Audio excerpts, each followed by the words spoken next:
Well, good morning, everybody. Good afternoon, good evening, wherever you are. We're really excited to be starting this special side event on SDG Ambition, scaling business impact for the decade of action. We'll be beginning shortly. This is an official side event of the high-level political forum on sustainable development, and I can see that many people in our audience are joining us now live from around the world, and we'd love it if you in the chat if you told us where you're joining from. We always like to see where our audience is coming from. I can see that there's colleagues joining from Rotterdam in the Netherlands, from Jamaica. Thank you for joining us. From Ghana and Brazil. Thank you. Lots from Brazil, Austria, California, Kenya. Kenya's on the line, Australia, Washington, Dubai, Maine, USA, Trinidad and Tobago, South Africa, Singapore, London, Egypt, Australia again, Denmark, thank you for joining us, Egypt, the Netherlands, I can see, Athens in Greece, Indonesia, thank you, it must be late there in Indonesia, thank you for joining us late in the evening in your time zone, thank you very much. Manila's also on the line, that's a late one from Manila. So thank you all very much indeed for joining us for this special session. I'm Dan Thomas. I'm the Chief of Communications and Strategic Events at the UN Global Compact, and I'm going to be moderating this session. This is the first official side event of the High-Level Political Forum on Sustainable Development.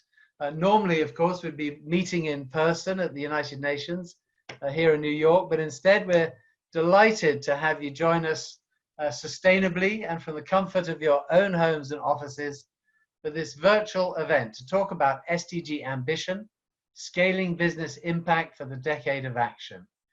In a few minutes, we'll be hearing from distinguished experts who are literally walking the talk at the front lines of SDG Ambition. A government minister from one of the world's most sustainable countries, a senior executive from one of the world's most sustainable companies, the head of one of our most ambitious local networks, literally making the global goals local business, and a senior member of the Secretary General's global team, a UN resident coordinator based in the Middle East region. And in a few minutes, there'll be an opportunity to take questions from you, our audience. So please submit your questions using the chat function, and some of you have already done that when you registered, so thank you for doing that. But first, to open this important conversation, it is my great pleasure to introduce live and direct from Kenya, the new CEO and Executive Director of the UN Global Compact, Sanda Ajamba. Over to you, Sanda. Thank you, Dan, and good morning, good afternoon, good evening to you all from all of the places that you're joining us around the world. Thank you so much for making the time to join us, and indeed thank you to the distinguished panelists who've joined us to provide their insights on this very important topic. So we convened this event to showcase and to demonstrate the opportunity provided by the UN Global Compact SDG Ambition, which is an initiative to drive progress forward for the SDGs. We're also excited about the opportunity to provide a platform for business to engage with governments and the UN system around how to make this SDG ambition truly mainstream. It's not lost on all of us, no matter where we are in the world, that COVID-19 has had significant social and economic challenges. In many places around the world, sadly, leaders and business people are faced with choices such as saving lives or saving livelihoods. It's truly difficult. And this global pandemic, as we know, is devastating economies, health systems, communities and livelihoods, disrupting supply chains, challenging fundamentals such as multilateralism, and also profoundly deepening inequalities. And this really is undoing progress on the Sustainable Development Goals. And as we continue to plan progress for post-COVID recovery, the weighty yet ambitious but much needed prospect of recovering differently and better is strongly anchored by building back, taking the Sustainable Development Goals into consideration. We believe that now more than ever, the opportunity to address fundamental challenges such as the climate crisis, inequalities, exclusion, racism, and gaps in social protection systems is extremely clear.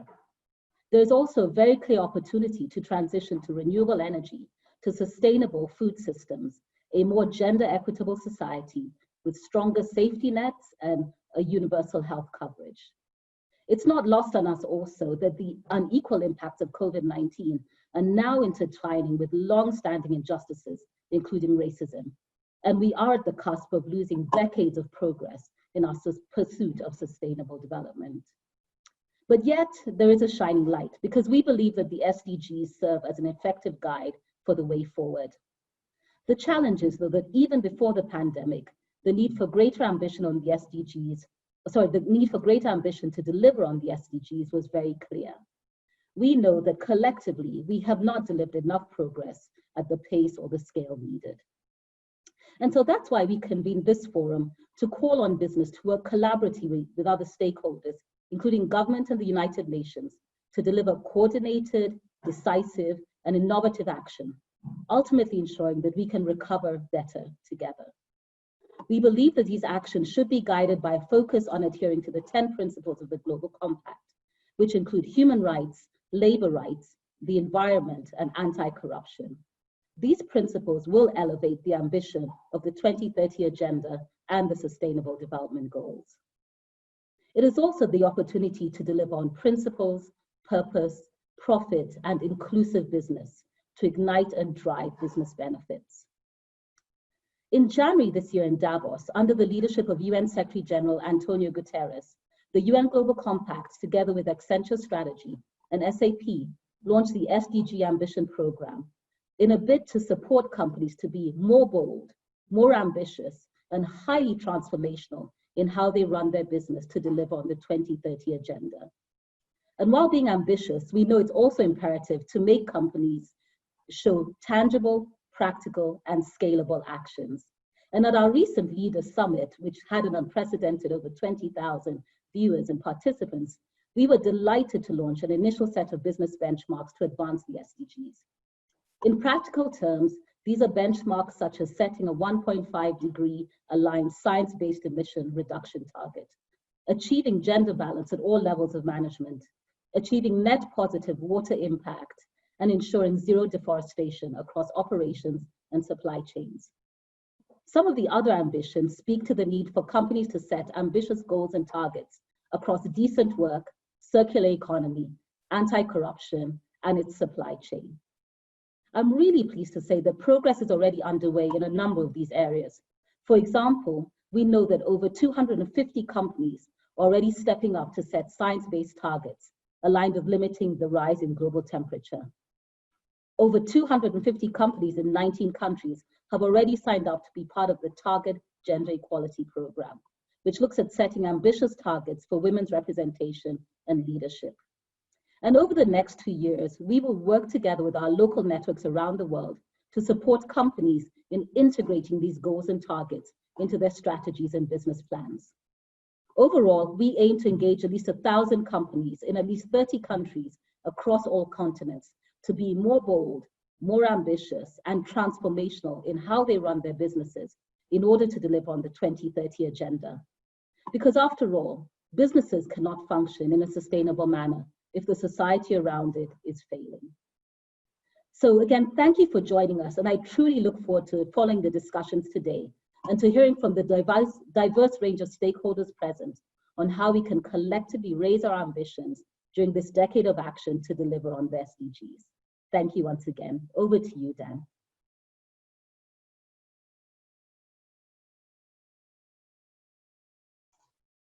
Thank you so much, Sandra, for getting us to that flying start. Please stay with us for the next 45 minutes or so, because we'd like to come back to you for some concluding thoughts right at the end of the discussion. And I'd now like to introduce the first of our invited panelists. Marcelo Bahar is currently the Vice President of Sustainability and Corporate Affairs for Natura & Co., the global beauty group comprising Avon, Natura, The Body Shop, and Aesop. Thank you for being with us today, Marcelo. At Natura & Co., you've set corporate targets aligned with SDG Ambition's benchmarks. please share with us how establishing clear goals and sustainability targets has encouraged SDG action, and how can you be even more ambitious? Over to you, Marcelo. Thank you so much, Dan.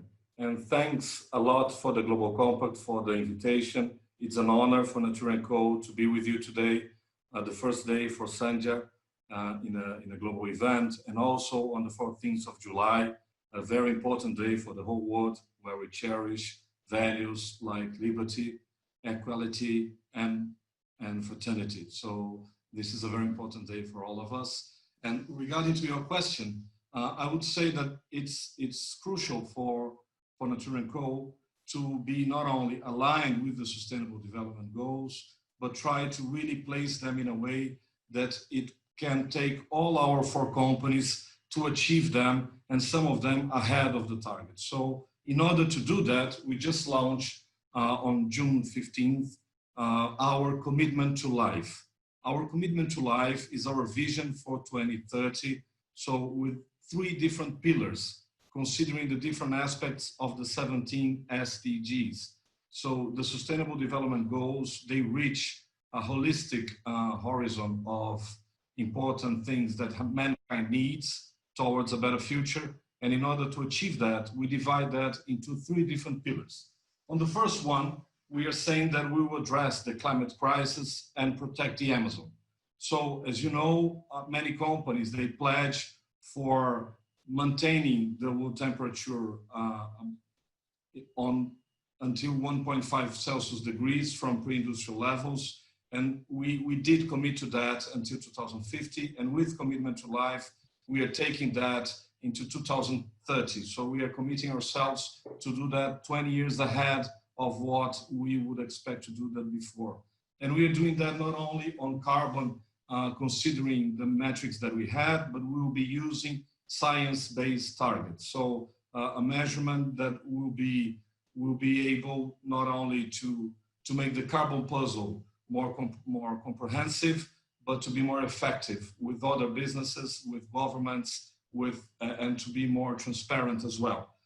Besides that, as you know, Natura is based in Brazil. It's one of our companies. It's the one that started Natura & Co. And Natura has been working with the Amazon for over 20 years. And we do have a large commitment, not only to the forest, but to its inhabitants and to every living creature that is inside the Amazon. That's why we are saying that we are proposing a 0 deforestation goal for the Amazon for the next 10 years. And we will not stop fighting until we get it. So we will be partnering with many companies, with governments, with NGOs to get there.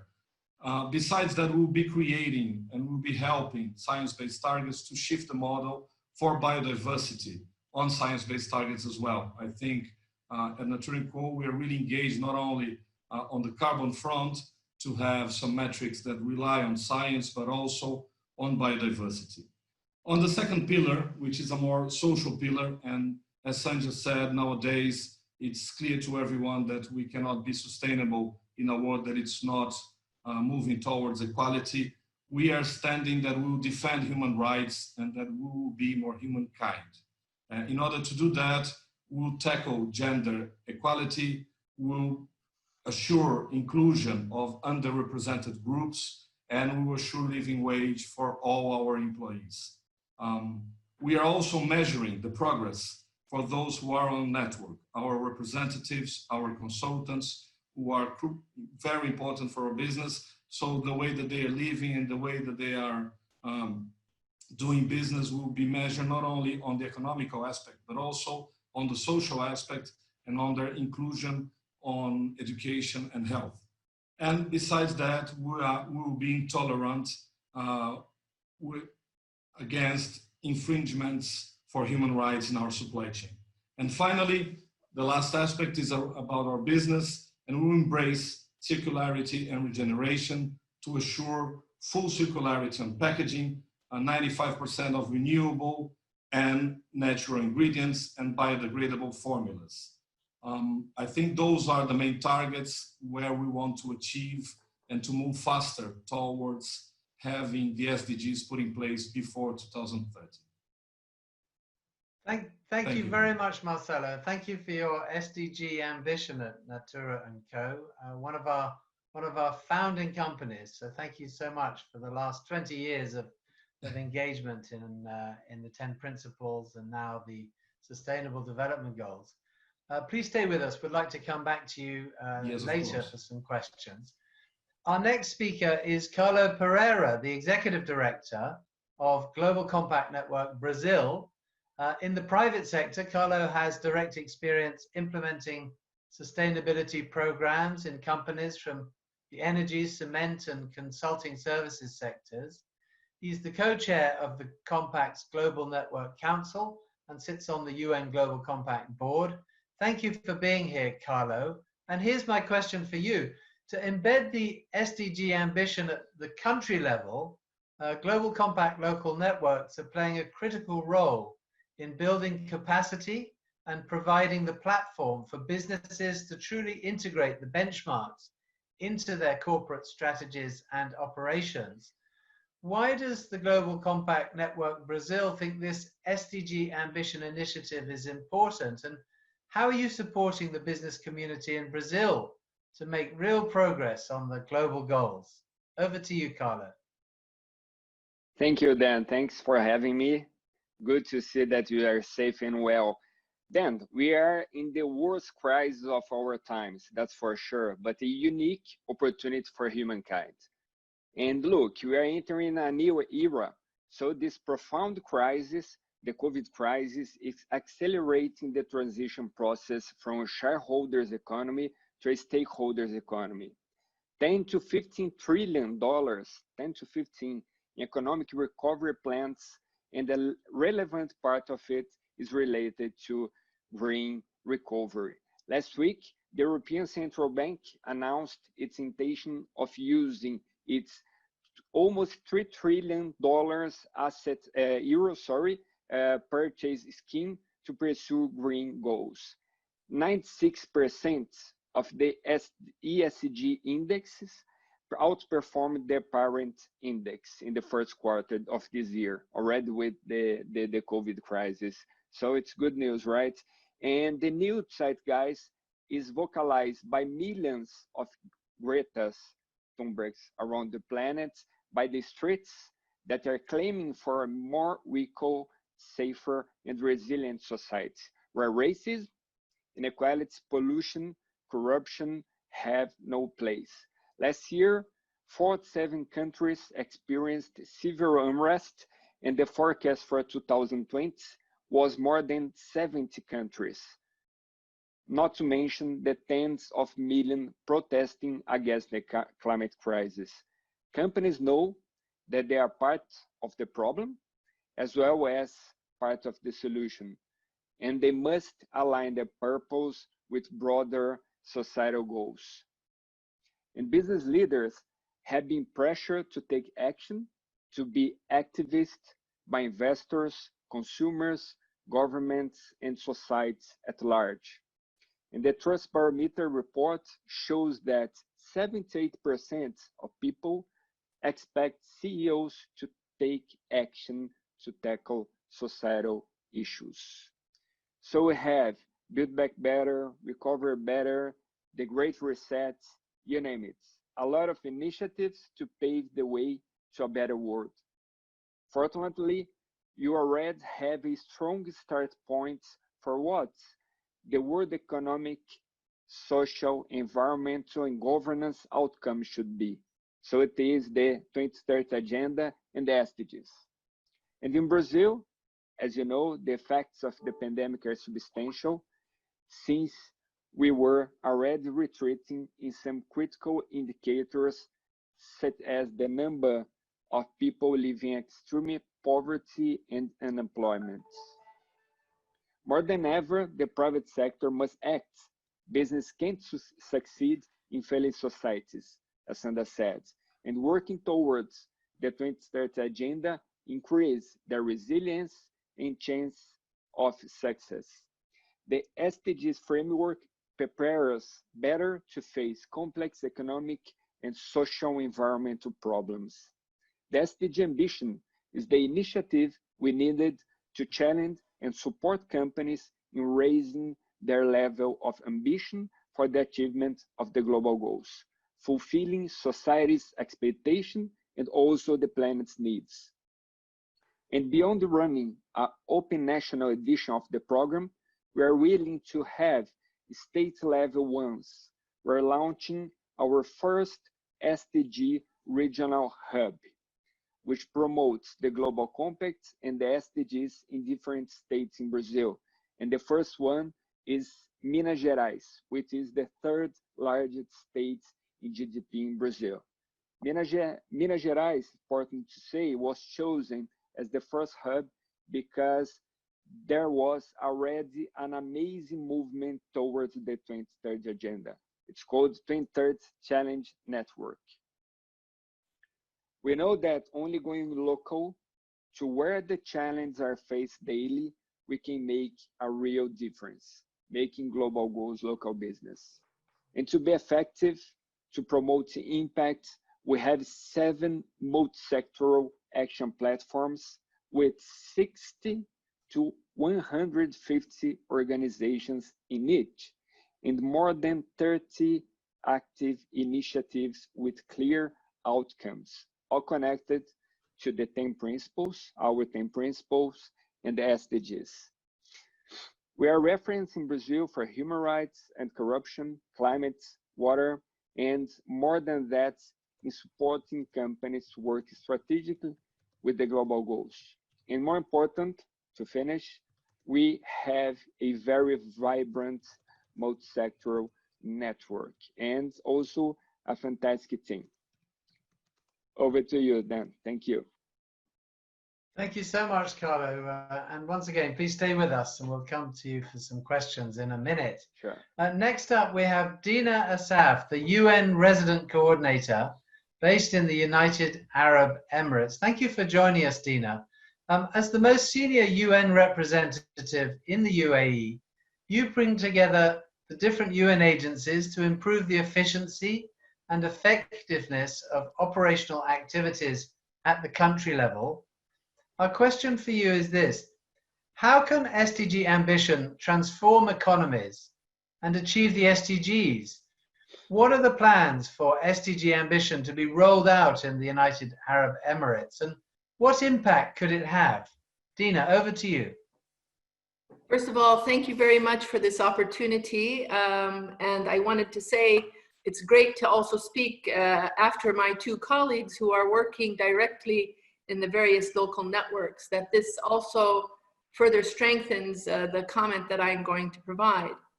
So first of all, I just wanted to say that from our perspective here in the United Arab Emirates, the SDG Ambition allows us to ensure that the private sector is fully integrated within the SDG process. It is very well recognized by the UAE government that wants to not only achieve the SDGs, but to surpass them by the target if they can. And I think they will in many instances, that this can't be done alone by the government or by different parts of society, but all of society. And as the speakers spoke before me indicated, both Carlo and our other colleague, is that this is a whole of society issue. Now, the key challenge has been in the past that the private sector has assumed in some cases that this was something that had to be dealt with by international organizations or governments, etc. And what was their role since they were the private sector? Maybe the civil society had a role, but what was their role? SDG Ambition allows us to provide tools and support and to bring peers around the world in the private sector together to show that the private sector is part and parcel of the solution. In fact, without the private sector, it's impossible for us to achieve the SDGs. So in the UAE, as the United Nations, we recognize the importance of the private sector.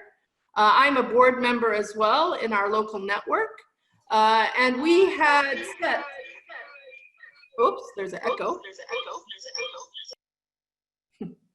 We had set as a key target for the local network to ensure the engagement of the private sector in the UAE on SDG ambitions in the UAE as well as supporting the SDGs globally and regionally.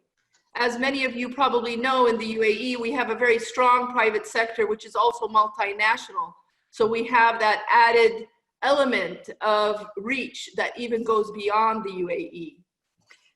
Within the UAE, we're rolling out this engagement, and there are various milestones that we'll be working towards.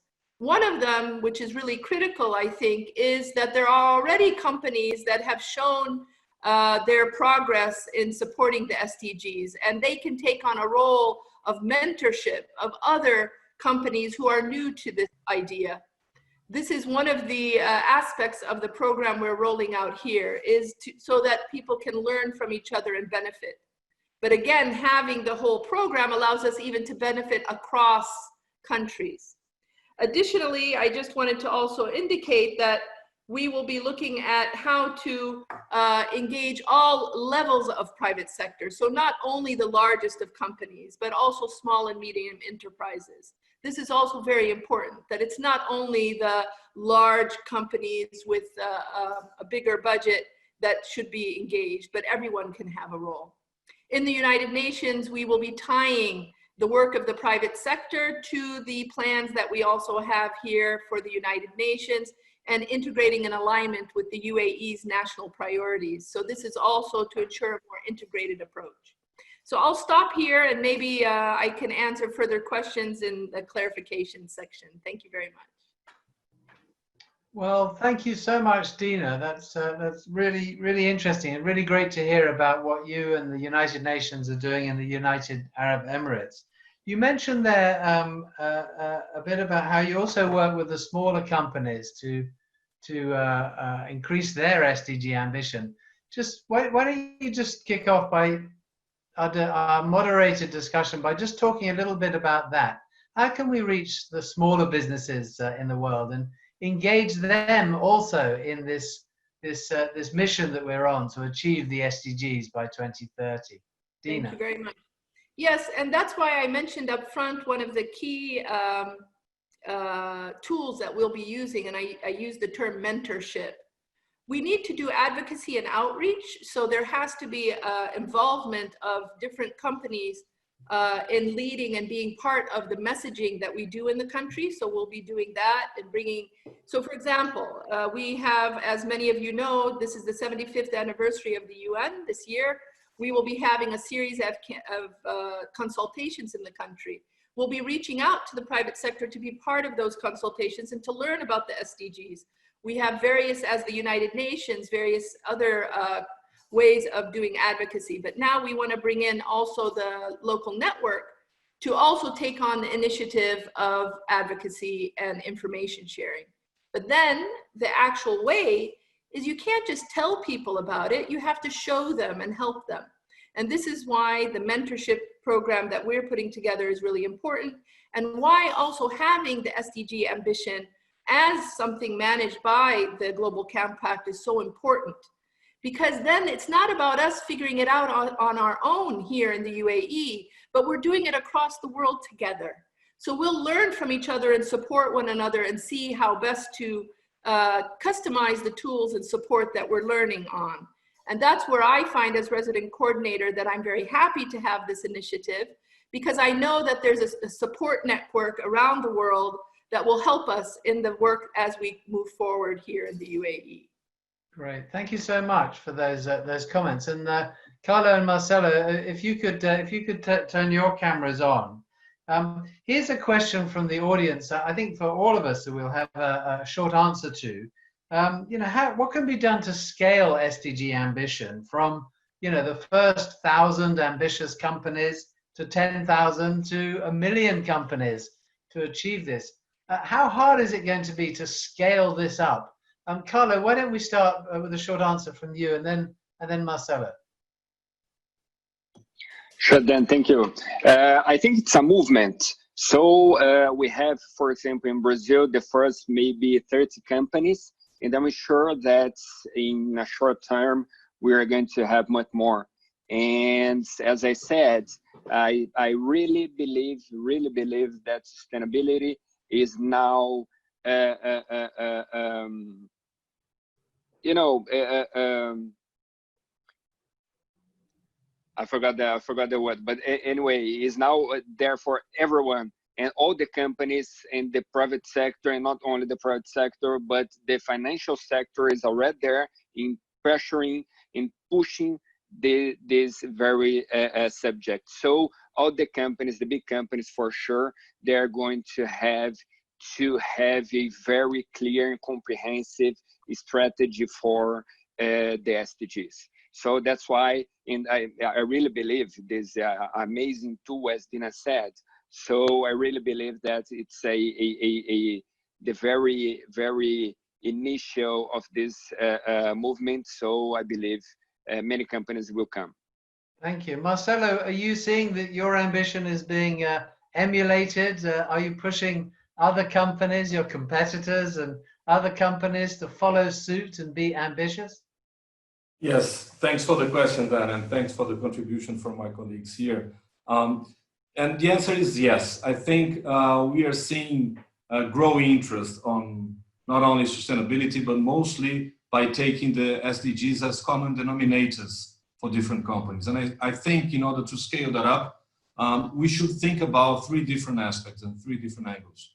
There is one, which is the corporate behavior from global companies like ours. So we are present nowadays in over 100 countries with 4 different brands. And what we see is that there is a growing interest, not only from our colleagues, our collaborators, those who are our associates, to what's going on sustainability and what the company is doing, but also for the companies who work with us, those who are in our supply chain, those who are our partners. We are over 8,000 companies working in different angles, in different aspects of our operations, and they all being connected and being impacted by that vision as well. So they are placing their vision and their contribution to SDGs. And I think working with that, as Dana said, placing together big, medium, and small companies, it will make a big effect. And as Carlo mentioned, I think what really moves the ball and what really shifts the game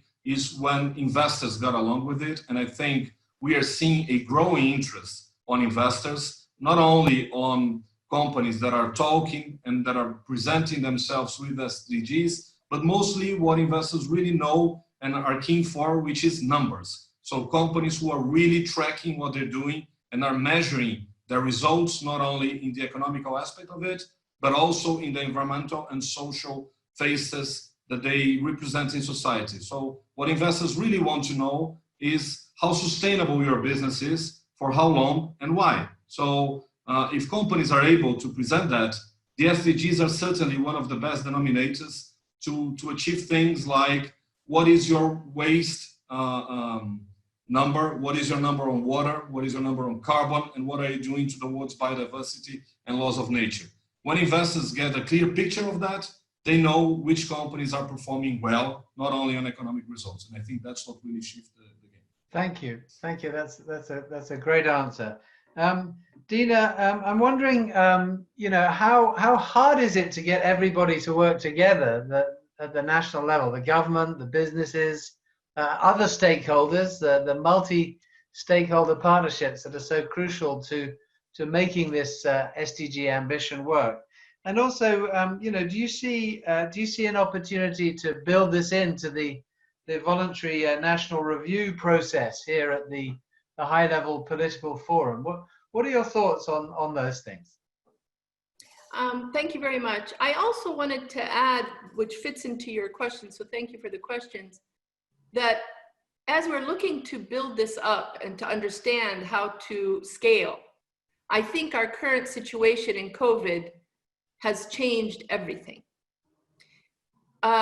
Especially young people around the world, if not everyone, but I want to speak about young people around the world who are definitely looking to companies and to where they put their purchasing power, to look for companies that have a sustainability understanding and a sustainability agenda. I think this is becoming much more evident to the planet, that had we had the SDG targets reached already, because there are health targets obviously there as well as economic targets, we wouldn't have been hit as badly as we are around the world today. So the SDGs are fully relevant. prior to COVID and post-COVID.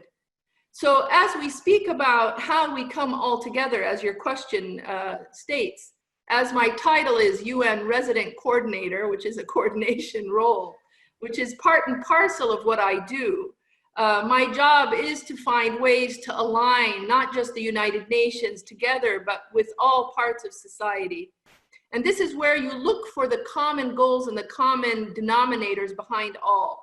And the SDGs are a very easy target for all of us to work towards. So it's, again, about the momentum, as my colleague said, as we continue to advocate and clarify, people will be coming on board. But that's why I started off with that initial comment. Had we been speaking and it wasn't the COVID situation, I think we would have had maybe a little more difficulty. But now people's ears are open. They're like, how do we get out of this? And how do we make sure this doesn't happen to us again? And I say, well, you need to make sure that we reach our SDG targets as the absolute minimum. And all of us have a role to play. So this message becomes really easy for us to deliver and to get people on board. And this is how we will be moving forward here. And I'm sure my colleagues that have my position across the world will be doing the same thing. So all of us have a role. The private sector is key to it. We've left them behind a little too long. And this initiative led by the Global Compact will really support us in bridging that gap. Thank you, Dina. Carlo, in Brazil, how are you finding that way of getting everybody to work together? And has, as Dina said, has COVID-19 stimulated, more in terms of partnership and ambition than was there before? Sure. And then, first in Brazil, everything you do, it's a requirement. You have to do with other organizations, with a group of companies. It must be a collective action. It's, for us, is that's the minimum, so to say. And for example, every time when you have an idea and we must build a project, a initiative, we speak to other initiatives to see if they don't have already an initiative that promotes impact. And if they have, we don't have our own, but we join theirs to really find synergies and to have a bigger impact. So that's for sure.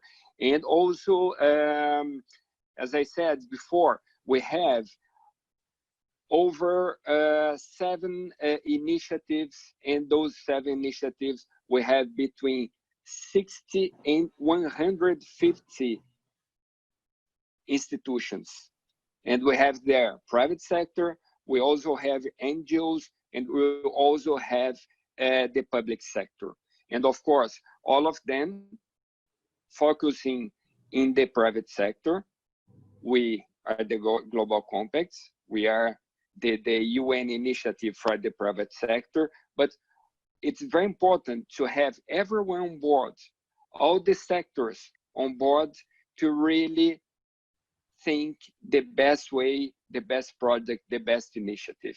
So we must have a very comprehensive network and to discuss how we can really impact the initiative. Last year, we built our 2030 strategy. And as I said, with all those actors involved, engaged, so now we really believe that we have a very strong and comprehensive strategy so to tackle the problems we have in Brazil. And as you know, we have a many very long tail problems here, so to say. So yeah, and the best way to get everyone involved, in my opinion, is through projects, collective projects.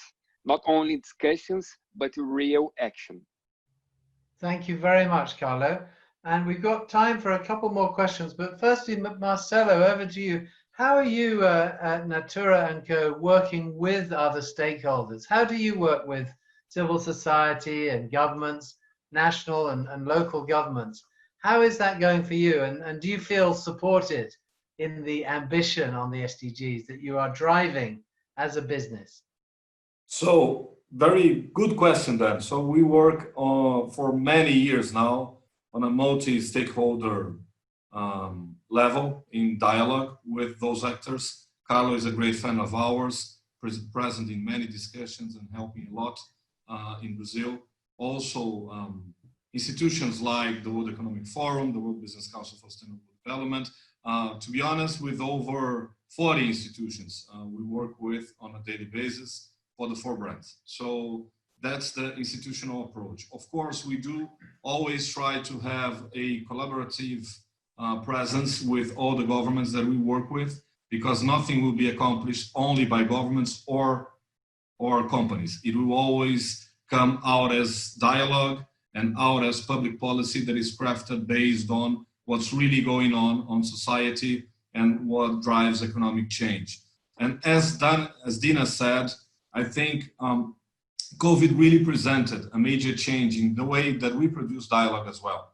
So when we launched our sustainability vision last month, we thought a lot on how could we reach the most number of people inside governments, inside institutions, but also connecting academia and science, because all that discussion will only flow if it's really science-based and if it's really made out of the best science available. And the way that we reach most people was through something that we did it for the first time. Normally we are an open traded company, so we do many investors call every quarter to deliver our economic results. And then we thought, listen, why don't we make a society call in the same sense as we make the investors call? So we made a call with society and we opened 2 questions and we presented our goals clearly and allowing all those stakeholders, these multiple stakeholders, to present their questions, especially competitors and those who are in the industry as well. So it could be more collaboratory. And it worked really well. So after that, we got a lot of offers of engagement in joint initiatives. And to achieve those goals, it will only be doable if we follow the path of goal 17, right? So it's about working with others. As Carlos said, no one will drive that, any of the goals by themselves or any country individually. It will be a joint effort. And so that's our approach so far, being open, being transparent, and being collaborative. So even with those who are in our sector, those who are in our field, so it's important for everyone to cooperate. And we are still, there are many things we don't know yet, many things to be built in order to achieve things like having zero full circularity of packaging and having zero emissions. It will take a lot of effort, and it won't be only from one company or one government. It will be a joint effort for sure. Thank you, thank you. And just a follow-up question: what kind of incentives do you think that companies will expect from governments to stimulate this the SDGs and this great sort of reset that we're in, where governments are throwing money at the situation to try and stimulate their economies, and then hopefully we can build back better, we can recover from this crisis.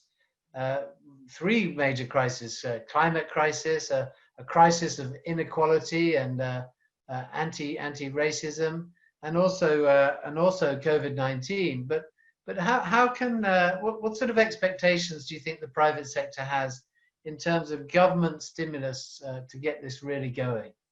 So I think then that's the central question for really moving the needle.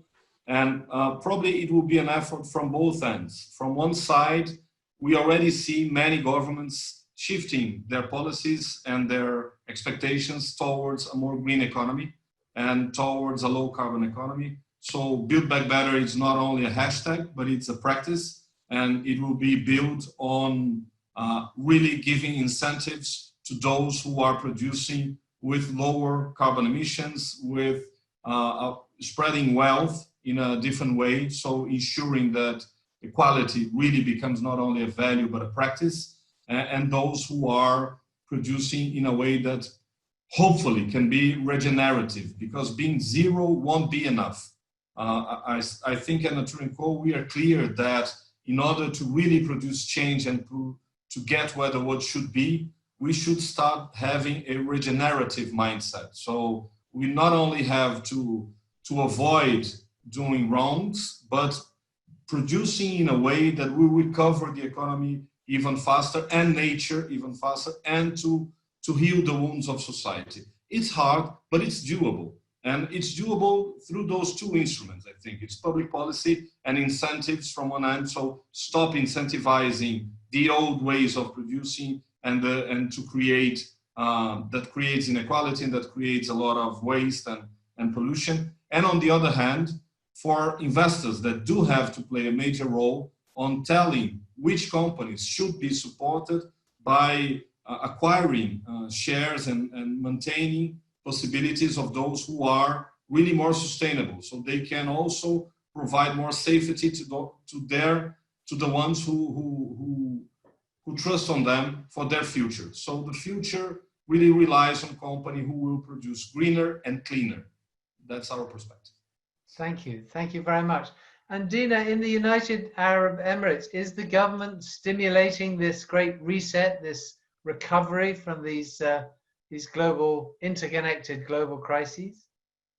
Oh, definitely. I mean, the UAE has been taking very strong strides after the COVID for a very strong response, and especially in supporting the private sector. So the work that we're looking to do with the UAE government falls fully in line with everything we've spoken to today.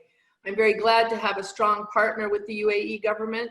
And I think people online know enough about the economy here and how the private sector is thriving. And after this COVID situation, they're trying to ensure that the private sector recovers in a very strong way. We want to move forward on the SDGs here in the UAE, and the private sector will have a very important role in that. Thank you. And finally, Carla, just a couple of minutes from you. How is this working in Brazil? Is the government incentivizing the recovery and the reset? Is the government trying to incentivize SDG Ambition? Thank you, Dan. Not an easy question. In Brazil, we have, of course, as you know, the government has not embraced very much our agenda, so the 2030 agenda. But then we have many initiatives from, for example, the private sector and also state-level governments to push the agenda. And of course, even the federal government, they have some initiatives towards social questions, environmental questions as well. And we try to partner with them to promote the biggest impact we can have, and towards, of course, the 2030 agenda. And I really believe that, for example, as we may see, last month we had a letter from big investors and pushing the government to stop the deforestation of the Amazon, for example. And not only this, but many other things. And also you have many markets and that import goods from Brazil that are really worried with many situations, mainly the environmental one, and they make more and more requirements to import goods from Brazil. So the private sector is organizing itself to respond to those questions, and also, of course, they must involve the government. So only to give an example, so we had this letter from these big investors, and afterwards we had a letter from big companies in Brazil. So around 50, over 50 companies, and really big companies. I think they have a big chunk of our GDP, and we talked to our governments about the Amazon as well. So I really believe, so for example, only to finish, here in Brazil, as any place in the world, 8% of everything you consume is part of the global value chains. So it's everything, it's all interconnected. So that's why I believe one investor, for example, BlackRock, we always mention, they signalize that the agenda is very important, so the markets start moving itself. Thank you so much. So Carla Pereira, the Executive Director of the Global Compact Local Network in Brazil, Dina Asaf, the UN Resident Coordinator in the United Arab Emirates, and Marcelo Behar, the Vice President of Sustainability and Corporate Affairs at Natura & Co. Thank you so much for joining this discussion and for being part of our panel. We're now nearing the end of this virtual UN Global Compact side event at the high-level political forum. And so for some closing remarks, we're honored to be joined by Her Excellency Pamela Castillo, the Vice Minister of the Environment from Costa Rica. Vice Minister, we've heard the discussion on SDG Ambition from the perspective of the UN and the private sector and the local networks of the Global Compact. I would love to hear from you on the government perspective. Thank you very much to you. Over to you, Vice Minister. Thank you so much, and good morning, good evening. Thank you for these stimulus discussions, for the panelists. Well, today it's not new that we are facing 4 linked crises: climate, biodiversity, health, and socioeconomic crisis. So as you all said, solutions that we should be looking forward, it's now a challenge to rise collaborative leadership and together to emerge to this crisis as economic reset, but not for building back. It will be for building forward, where we can put nature and biodiversity at the front and at the center, when we can put the human rights in the heart of this new economic reset. In this sense, solutions will be needed to come from all its stakeholders, as you said. Governments will not be able to do it alone, not even other sectors. We need to come together to mainstream the solutions for one health, because we are one planet and it's only one home. So sustainability will look for the collaborative solutions. And in this sense, private sector have a huge opportunity to achieve these goals and helping the world, including these goals. From the government perspective, we are really know that our contribution will look for reviewing from Costa Rica the green fiscal or tax matrix, to know how to do it greener, how to do it more sustainable. We have to cut and eliminate the perverse subsidies. You know, like the investment that we should be doing only in nature. It's right now, like it should be 140 billions per year. We are only investing 82 billion per year. And from that 82 billion, 80% come from government's budgets. The 20% come from 10 from cooperation and 10 from private sectors. These numbers show what we are able to do to build better forward. Just for nature, but we can go all around the other indicators. But in this sense, I just want to highlight again the opportunity that we have to contribute from all the sectors and be able to achieve these goals. There is no impossibilities here. It's only opportunities. And the volunteer and what you need is the will And in this webinar is really optimistic and hopeful to hear from the private sector how you are working for the large scale and for the smaller scale. Everyone have here a role, as Dina said. So it's, from the government perspective, I would like to share with you what we are trying to do in building forward. In this sense, our president launched the 22 or the past of the 22 of May. We launched Costa Rica Plus Natura. That is the process where we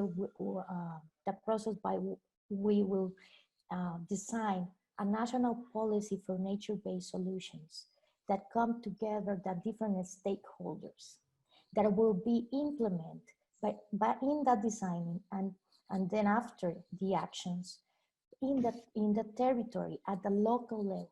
We are working to building with the whole stakeholders how to build forward a green and inclusive development agenda that help economic recovery in the local scale. For this, we have a great opportunity to create new economic cycles where we can add the value of taking account human rights and the nature as the center and at the heart. And in this sense, we are developing new financial mechanisms. You know that we have environmental payment services, but it's not enough. So in that sense, we create under the COVID attention of this pandemic that we are facing, we developed the Plus Woman Plus Nature program. There are microcredits to allow women to lead the nature-based solutions in their local communities. So financial sector is crucial here. Right now we are talking about green bonds, but we need to move forward to sustainable bonds and to biodiversity bonds. So as you can see, everyone have a role here. And that will, in this webinar, just make me really hopeful that if government, private sector, and financial sector is willing to do it, we can go, we can get and arrive to the goals that we all deserve. So thank you very much for this webinar and to have the space to share with all these great panelists and hear from this experience. Thank you very much. Thank you very much, Vice Minister, for those inspiring remarks. I love the idea of not building back, but building forward. That's a great message, with nature, biodiversity, human rights at the heart of the Great Reset. And certainly you're really leading by example in terms of driving that green, inclusive recovery from this crisis, with women at in a leadership role in driving that recovery. That's really extraordinary. And so finally, we'd like to go back to where we started off in discussing SDG Ambition, scaling business impact for the decade of action, and have some concluding remarks from the CEO and Executive Director of the United Nations Global Compact, Sanda Ajamba. Over to you, Sanda. Thank you, Dan, and thank you, everybody. It's been a truly vibrant and insightful discussion. It's been great to hear from all the panelists about their views on business, the SDGs, and this post-COVID recovery. And again, just to reiterate Her Excellency's comments, it's about building forward differently. There's been lots of engagement on the Q&A and chat function. Thank you for all your questions. You know, some key takeouts for me: the need for business to not only lead, but function in a multi-stakeholder approach. I think the resident coordinator spoke to that extensively. Collaboration is going to be critical. The opportunities exist, though, for scale, for business growth, and for innovation. And this is also a fundamental opportunity to really address some of the key social and economic inequalities. And all of these are truly part of the promise of the SDG Ambition. You know, I started off talking about the UN Decade for Action and the importance of delivering on the SDGs. So I'd just like to reiterate again the call of the Global Compact, which is for companies to truly set ambitious agendas to deliver on the SDGs. The SDGs are our only future. So together, we invite all of you to think about how your countries and your companies can raise your ambitions to move beyond incremental progress to really achieving the transformative change that we all seek. Thank you for joining us here today. And we at the Global Compact look forward to working with you to bring this ambition forward. Thank you, Dan. Thank you so much, Sandra. And that concludes our program. Thank you all for joining us. For more information about the UN Global Compact's SDG Ambition Global Impact Initiative, please find out how your company can benefit from setting ambitious benchmarks, and please visit our website at unglobalcompact.org. Thank you all so much for joining us today.